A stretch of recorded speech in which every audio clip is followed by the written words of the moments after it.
Please take your seats, ladies and gentlemen.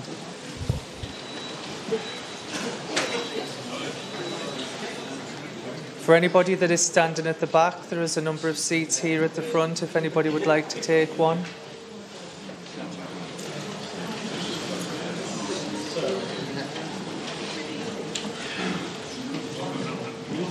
Gentlemen, there are another 6 seats available down here if anybody would like a seat.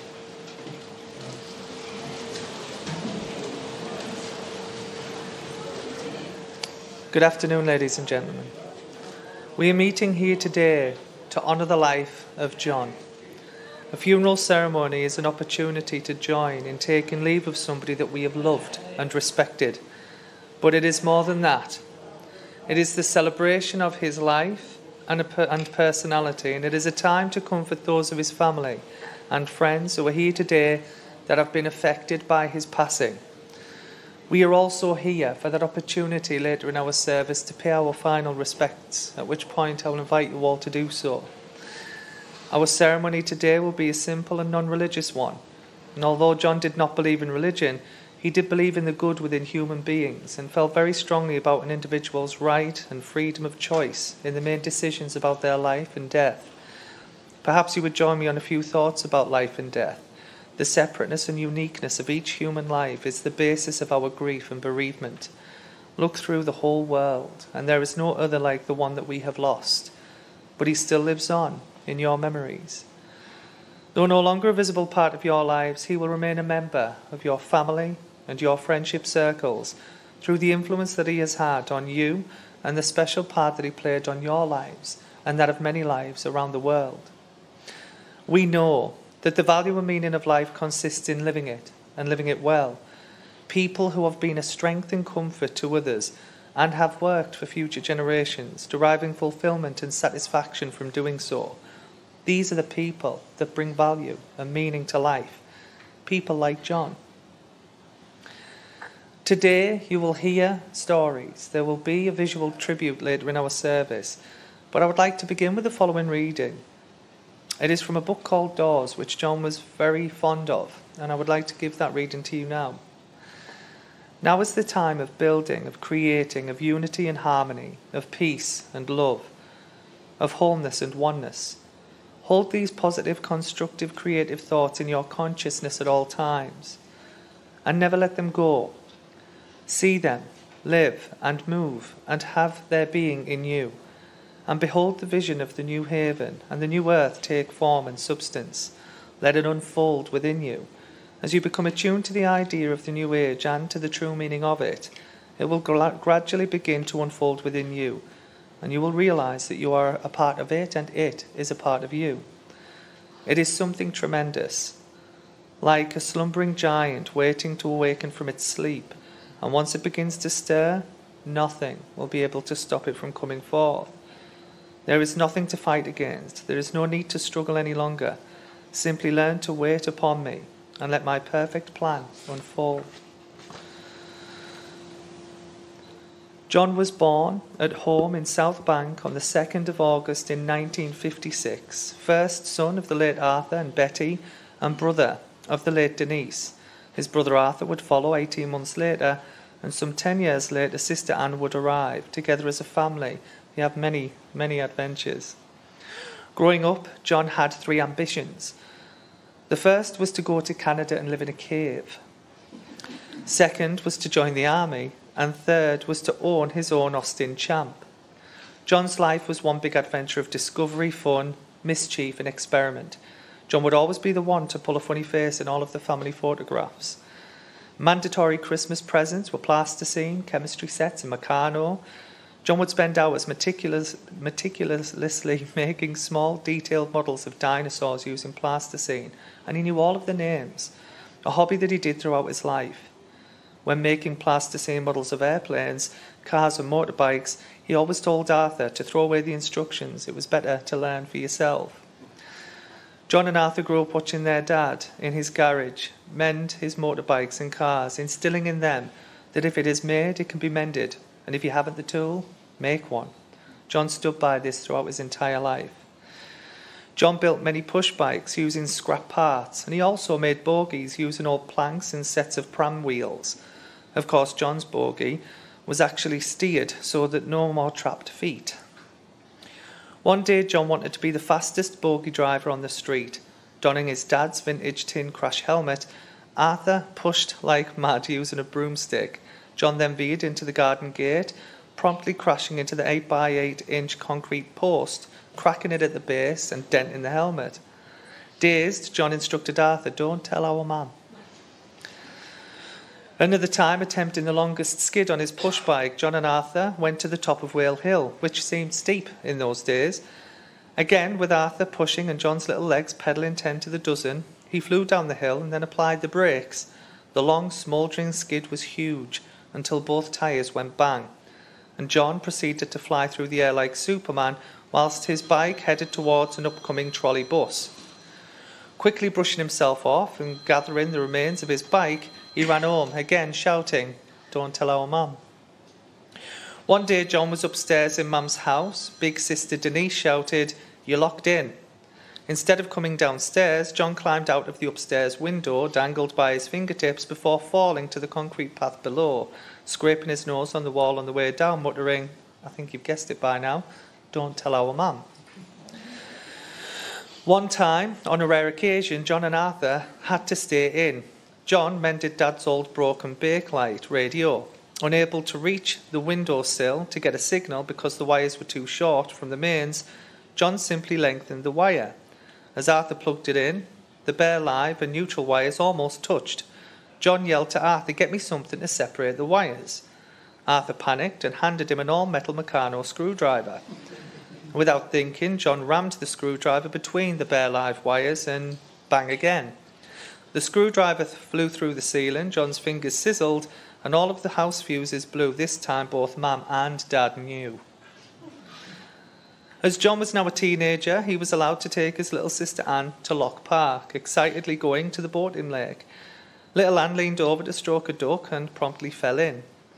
Hurriedly, John pulled Anne out and ran with her, dripping wet, to Aunt Annie's in Dormanstown. Thankfully, Aunt Annie bathed Anne and washed her clothes, the words "Don't tell our mum" ringing in Anne's ears. John played many tricks on his family. On one occasion, he asked his little sister Anne to close her eyes and open her mouth. John proceeded to pop a bar of Wright's coal tar soap in her mouth. She blew bubbles for a week. Growing up, John and Arthur shared a bedroom. John would sing Arthur to sleep every night. In later life, John taught himself to play guitar, the mouth organ, and even a didgeridoo, and had a large record collection. Often reading bedtime stories to Sister Anne, she once asked to have the lantern light left on, as she was afraid of the dark. At such a young age, John's wisdom shone through, gently explaining to Anne, "There's nothing to be scared of, as there is nothing there but dark." Age 15, John did apply to join the army. Being just 4'11" tall and weighing no more than 7 stone, the Army Careers Officer told John to go away, grow 6 inches and put a stone on. Disappointed, John later got a brief apprenticeship as a plumber. He would later teach Arthur how to plumb and plaster. John had various jobs and spent many good times at Teesside Plant as a plant fitter, where he met lifelong friend Dave Byrne. John would later become depot manager at York. From Meccano, push bikes and bogies came motorbikes and cars, John's passion being motorbikes. John built and customised a Mini with the help of Tony Splodge Hodgson. It had the lowest chopped roof, which only John could comfortably fit in, and it drove like a go-kart. John went on to build from scratch a replica AC Cobra car with the help of Paul Hartley. Intending to do it as a business, well, the fuel crisis put paid to that. John did, however, get his Austin Champ and had many adventures in it. John left home aged 17 and spent many happy years lodging in Redcar at Mrs. C's, her son Chris becoming a good friend. John met many lifelong friends, including Paul Hartley, Kev Martin and John O. Johnson, to name but a few. The place to meet being the Redcar Ritz on the seafront. John's knowledge was wide and varied. He never had a television and preferred to read, and he would also learn from listening to others. The internet would later on play a big part in his life. John became an expert of insects, plants and nature. Fungi, toadstools and especially mushrooms were his speciality, learning all of their Latin names. One day, Anne was admiring a beautiful large insect on some honeysuckle, and without hesitation, John pronounced, "That is an elephant hawk moth." John would ponder long and hard at the universe, knowing all of the constellations, contemplating astral travel, UFOs, and the afterlife, spending many hours discussing topics with friends and the occasional help from a newly found mushroom which he proclaimed was magic. In 1984, John would buy his one and only own home, a large Victorian house where he would live for almost 40 years. Many a party was had, which included abseiling from his loft down the long drop to the bottom stair. The house never had central heating, and John would simply say, neither did the Victorians, and he would put another jumper on. John loved the outdoor life and spent many hours fishing, camping, potholing with his late friend Chris Reeson, and going sea diving with Paul Hartley. Once, whilst potholing, Chris became stuck in the entrance, and John had already gotten into the cabin. After 10 minutes of calm talking, Chris popped out like a sausage. Like most bikers, John had his fair share of scrapes and near misses. One time, whilst riding through Apple Orchard at a reasonable speed, officer, with girlfriend Pillion, they came off. An ambulance was called, and in his panic to get help for his girlfriend, John was promptly run over by said ambulance. Thankfully, neither of them was significantly hurt. John would sit for hours designing and making things. He preferred the slide rule to the calculator. He built a pulse jet, which he set off down his road, ultimately panicking when he thought it was not going to stop. Thankfully, there was no one about to tell Mum. He also designed and made a working hydrogen cell long before the green issues that we know today became popular. Apart from his mechanical hobbies, John had an artistic side. He loved origami and made paper models so small that you needed tweezers to handle them. He also enjoyed calligraphy and wrote greetings cards and letters beautifully in ink using an italic nibbed fountain pen. He loved reading and drawing, penned many songs, and also wrote poetry. John was also a very good cook, often baking his own bread and of course making home brew. He also loved gaming. Over the years, John had numerous motorbikes before purchasing his favourite Triumph Bonneville, or the Bonnie. In 2007, John, always willing to share his knowledge, began his YouTube channel. Trying to think of a suitable name for the channel, his interest with aeroplanes led him to his fascination with a Russian-designed craft which flew just above the sea to evade the radar. The craft was called an Ekranoplan Lun class. Therefore, his channel name, Lunmad, was born. John began to video himself, repair and maintain his Bonneville, picking up a rapidly increasing worldwide following. He would meticulously narrate each step whilst carrying out the procedure, then painstakingly edit every video, becoming rather adept at video editing. His videos included many rides out into the countryside, filmed by attaching his camera to his crash helmet. An American gentleman, John Glazier, was amazed by John's videos of the Yorkshire Dales, and so he flew over, especially to stay with John, who then took him on a tour of our wonderful countryside. They became good friends, and he invited John to visit America. John also had the opportunity to race at Daytona. John liked nothing more than riding in the countryside, pitching his tent and sleeping under the stars. His video, Setting Up My Tent, is an absolute classic. If you've not seen it, give it a watch.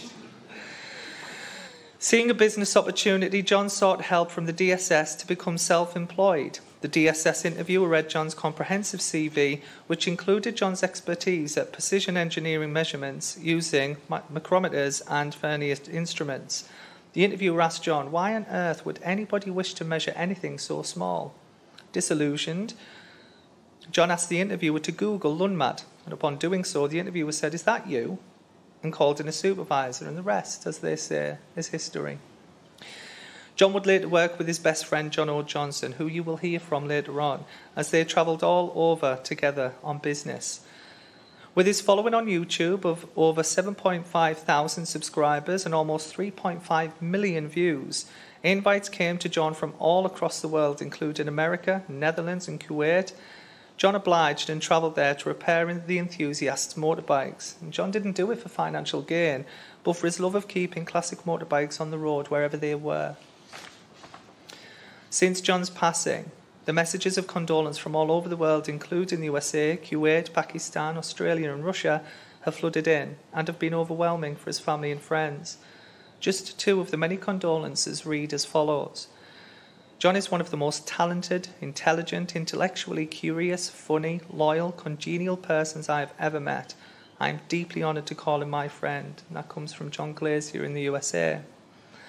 Another tribute goes, I met John through John Glazier.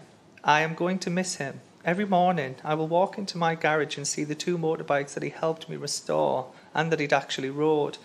I will never be able to ride them again without thinking fondly of John and wishing that he was still here. John was a true Renaissance man, a person with many talents and areas of knowledge. I was always amazed at what he could do with the things that he knew. Most importantly, he was a good soul. He was always thoughtful and patient with those around him. He had an innate curiosity and understanding about the things around him. It was not possible not to love John. He always brought a sparkle to the room and to the people around him. That comes from George Hogg in the USA. John went far too soon, but his life lives on in the hearts and minds of his family and his many friends, and of course his videos, which have helped many people throughout the world and will continue to do so long after his passing. R.I.P. John, beloved brother, uncle, great-uncle, cousin, brother-in-law and friend to many, far and wide. Ladies and gentlemen, I would like to now draw your attention to the screens for the visual tribute.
Following today's service, the family will be returning to the Cleveland Bay, to which you're all welcome and invited to join them.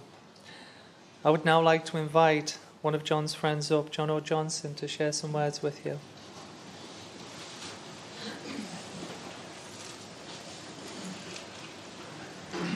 Thank you. Hi. First, I'm going a bit off-piste here. We asked for a few bikes to come to show a bit of respect for John.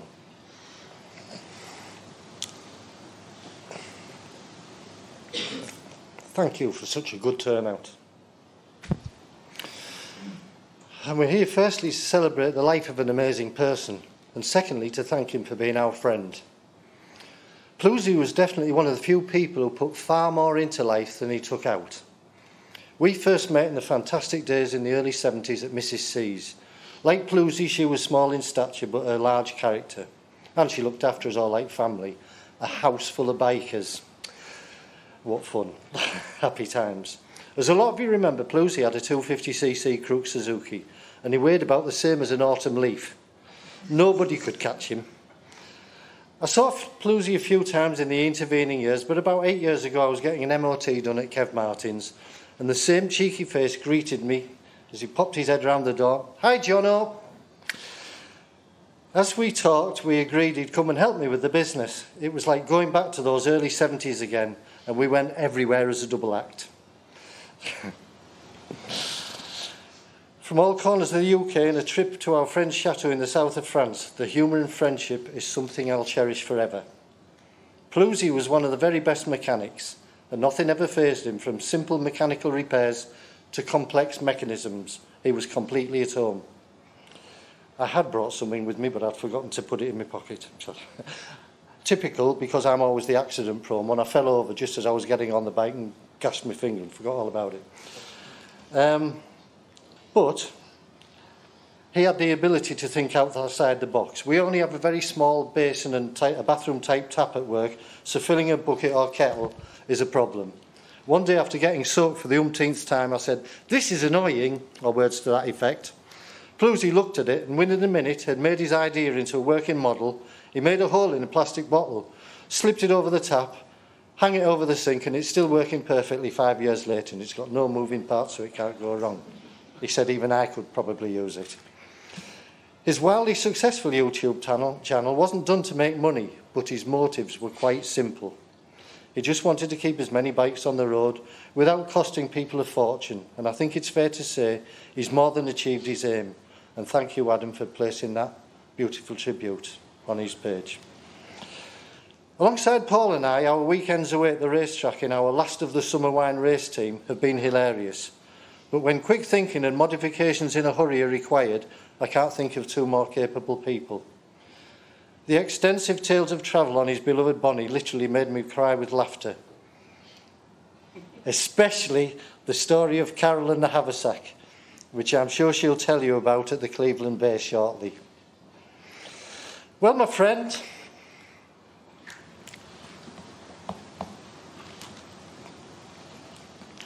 I wish you clear roads on your new adventure. And for Arthur, Anne, David and family, Carol, his many friends around the globe, including Sweden, Kuwait, John in America, we've been privileged to experience firsthand a kind, funny,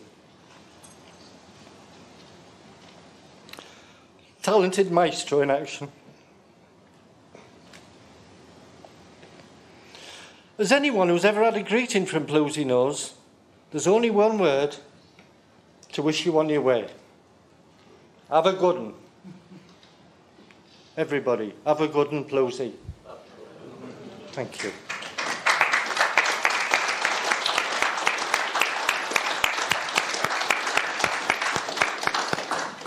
Thank you so much, Jono, for that heartfelt tribute. Thank you very much. We now come to the part of the service as indicated earlier, where I invite you all to pay your last respects to John, especially here.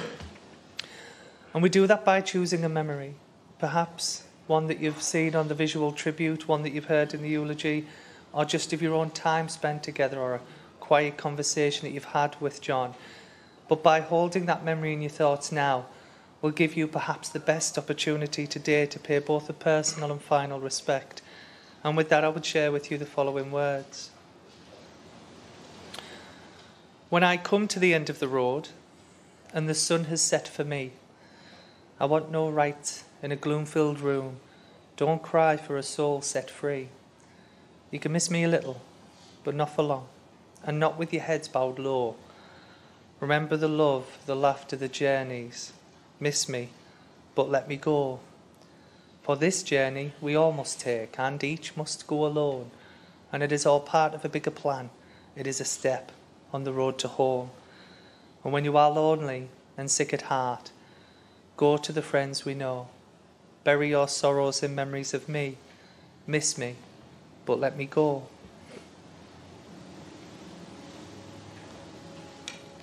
John, may your love be reflected in all who knew you, and may you continue to live on through the lives of those you leave behind. Your legacy is that of a great name and a great example, and so into the freedom of the countrysides and the skies we let you go, into the dance of the moon and the planets we let you go, into the wind's breath and the hands of our star makers we let you go, and into the sadness and smiles of our memories we let you go. Go safely, John. Go with love in your heart, and may you forever be at peace.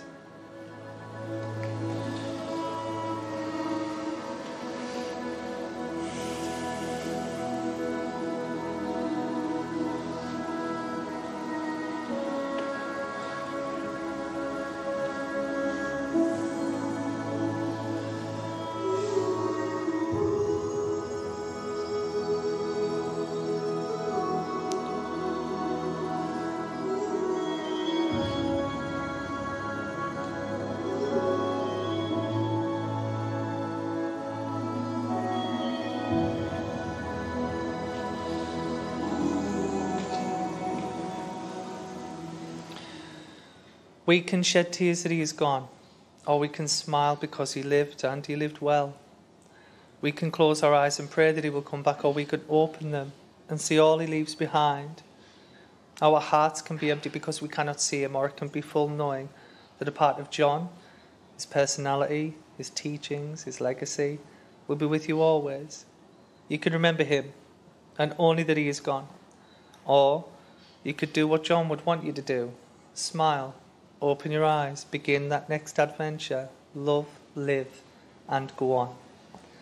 In just a moment, I will close today's service with one last song. And as the final piece of music continues to play, very much in John's vein, we will be led from this place by Bella, our director, followed by the family. Until that time, please remain seated. Ladies and gentlemen, it is an honour and a privilege to give you John Blues.